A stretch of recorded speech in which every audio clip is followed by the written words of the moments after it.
Had this client very young. Mother wanted to be 100% in the conversations, even though I would tell them, hey, you shouldn't be in this conversation and you cannot be talking to your child about what happened.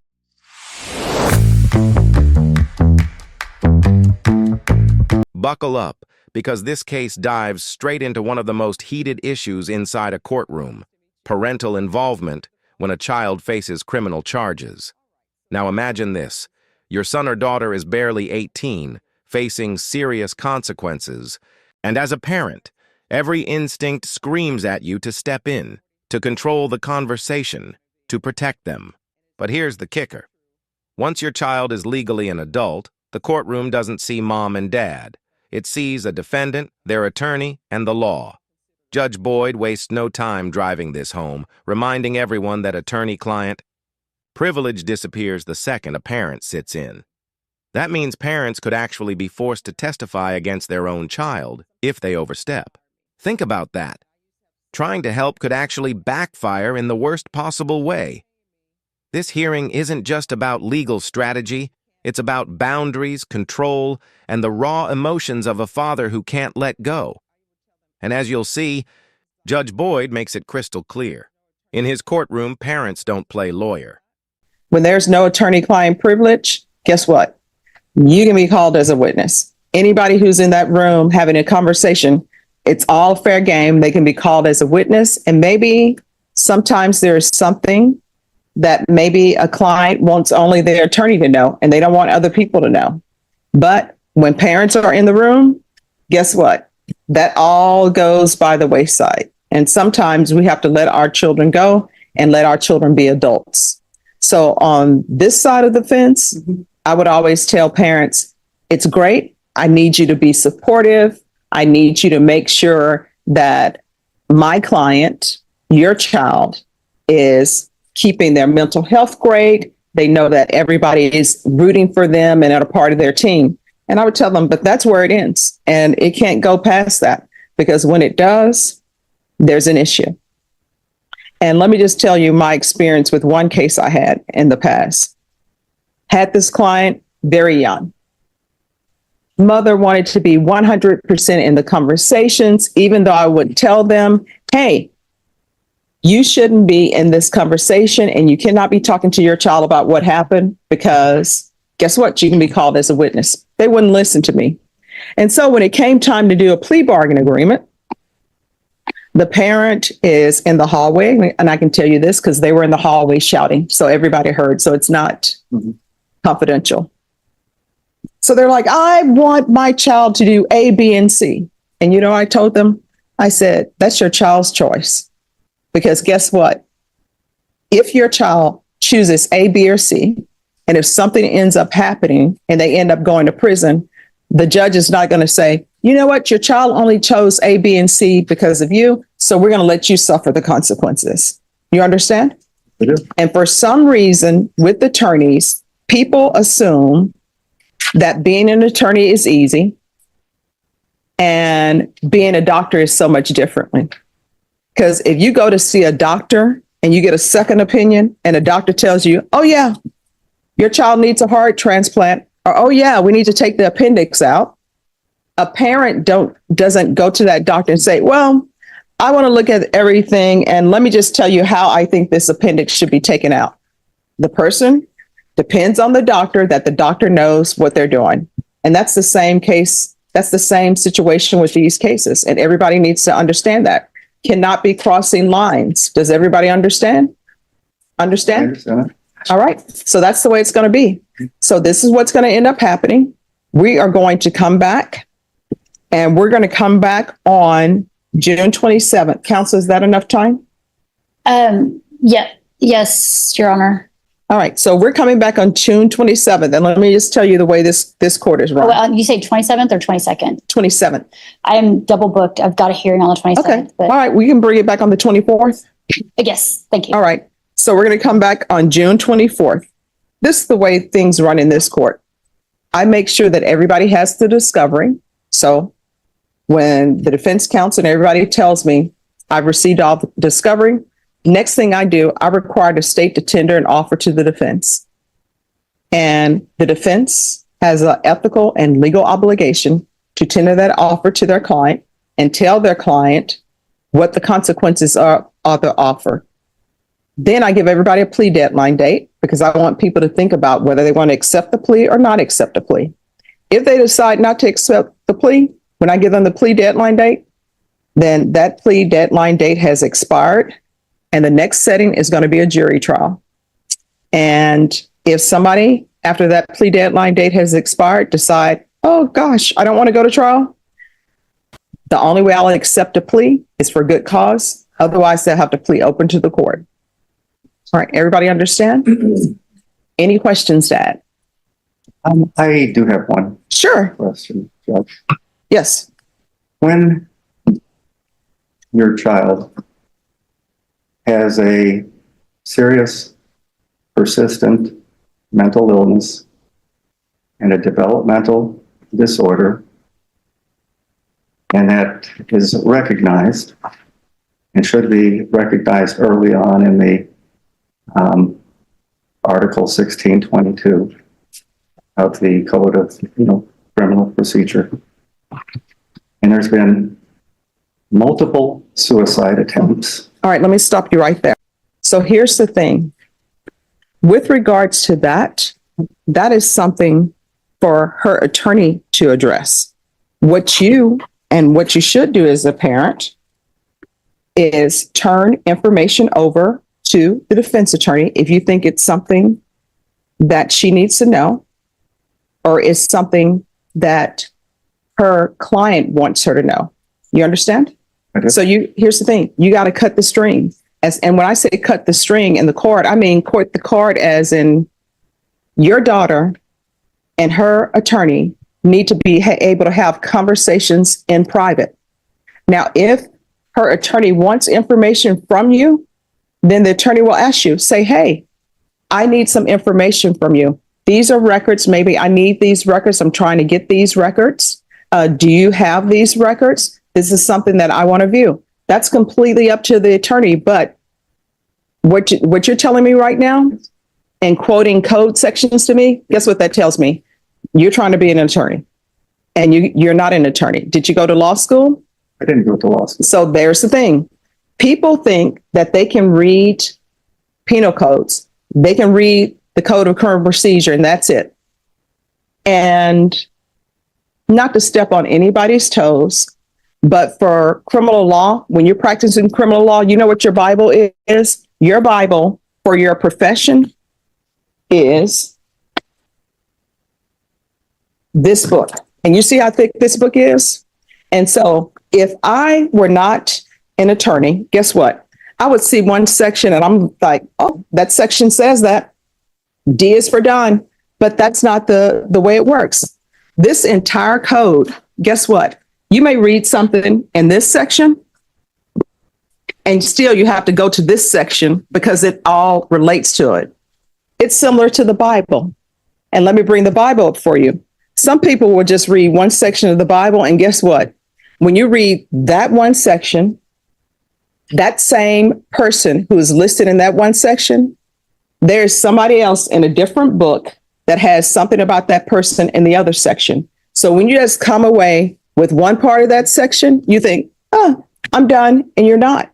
And that's why you have to study this forward and backwards. Here's where things really heat up. The father, clearly frustrated, starts quoting criminal procedure codes, trying to push his point on mental health. But Judge Boyd immediately shuts it down. And here's why. In court, quoting laws without full legal training is like pulling random pieces from a puzzle and claiming you see the full picture. The judge compares it to reading one line of the Bible and assuming you've mastered theology. It's a brilliant analogy and it stings. Because the truth is, this dad is coming from a place of love, but also pride. Instead of helping, he risks undermining his daughter's defense by withholding critical medical records. Think about that for a second. The very documents that could protect his daughter from prison time, he's keeping away from her lawyer. Now here's my question for you watching. Is this protective parenting, or is it control disguised as love? Drop your thoughts in the comments. because this is where family dynamics collide head-on with legal reality. For all your adult life. Maybe you wouldn't take offense about it, but I guarantee you when I left the room, you know what you'd probably say? Who does she think she is? She doesn't have a degree in this. She hasn't even worked in this field and is trying to tell me how to do it. And for me, that's with any job. For example, I wouldn't go to McDonald's and tell them how to cook their fries. I haven't cooked their fries. I don't know how to cook it. I would not go to a contractor and tell them how to pour concrete.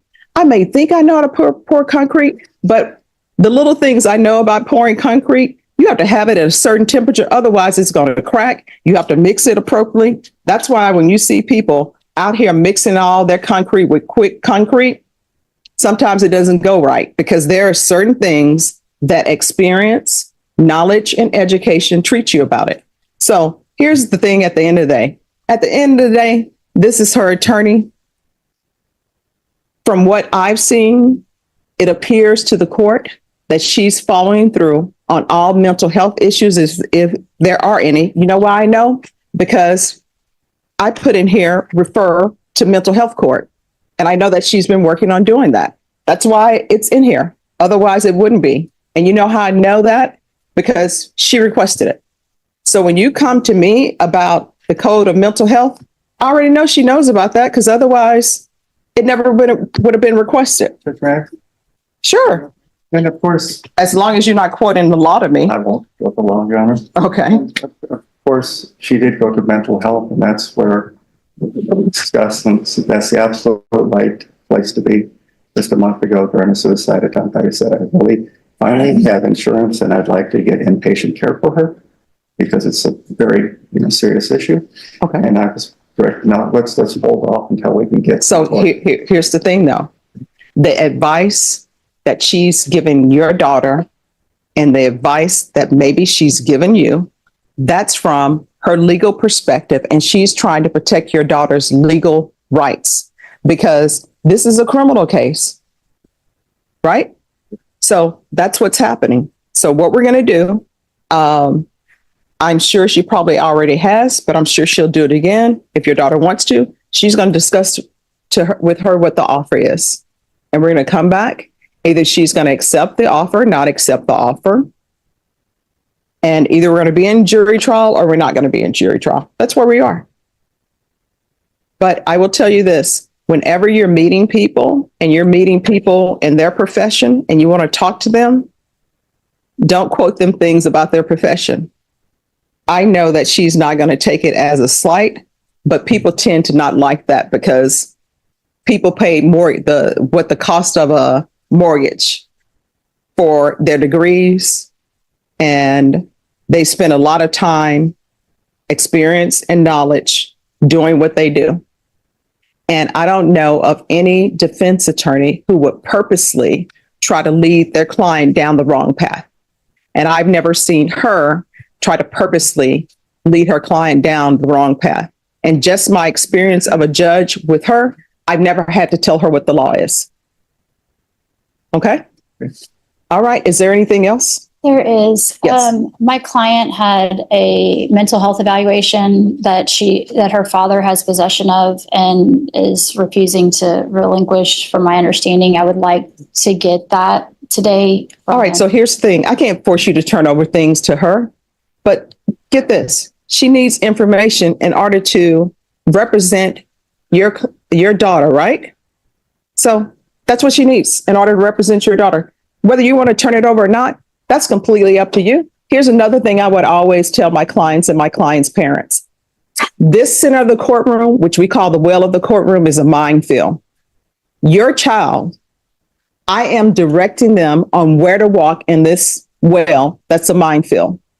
I'm behind protected glass. I'm going to be just fine. But when I'm telling them to turn right, it's based upon all the information that you've given me or withheld from me. And when I tell them to turn right, I would always tell them they have no choice. They're going to go right. Now, when they turn right because of some information you haven't given me, and I'm going by the information that I have, is there going to be an explosion? If there's an explosion and it's because of some information you had that you didn't give me, that's all on you. So if people care about their children, This attorney, it's confidential. So if she receives something, guess what? It's confidential. It's something that she's received. Maybe it's something she wants to discuss with her client or not. It's not something that she is going to turn over to the state unless that's something she thinks should be done. So if you want to hold on to that, then that's up to you for holding on to it. But if you say you want to help your child and she's telling you she needs that information, I mean, what do you think she's going to do with the information? You know? Well, I would say, I'd love to hear what her understanding of Michelle's mental. Here's the thing. Yeah. I want you to internalize what I'm saying. She doesn't have to talk to you. You're not her client. What she's telling you is you have information, and I'm assuming you want her to see the information. So either you want her to see it and study it and give it to her, or you don't. If you don't, that's fine. I can't legally force you to turn that over to her. But what I'm telling you is, if this is a child and you say you love your child, which I'm assuming you do, I've just told you the information you turn over to her is information you've given to her. Her medical records are confidential. She's an adult, so I don't even know why you have them in the first place, because she is an adult. Those medical records are her medical records. They are not yours. She is not a child in the eyes of the law. So if you have something that would help her attorney represent her better and you love her, you probably should turn it over. The end. That's it. The end. All right. So either are you going to turn that over to her or not? That's either yes or no. I'm going to give it to my daughter. If she wants to, it's a client, privilege between the two, and if she wants to. All right. So just hand that over to your daughter now then. All right. Is there any other documentation that are medical records that belong to your daughter? And when I say belong to your daughter, her name is on it and it's related to her treatment. Do you have anything else? Not with me. All right. So this is what you need to do. Again, I can't force you to do it. Her medical documents are her medical documents. And do not interfere with her and her attorney relationship. You understand?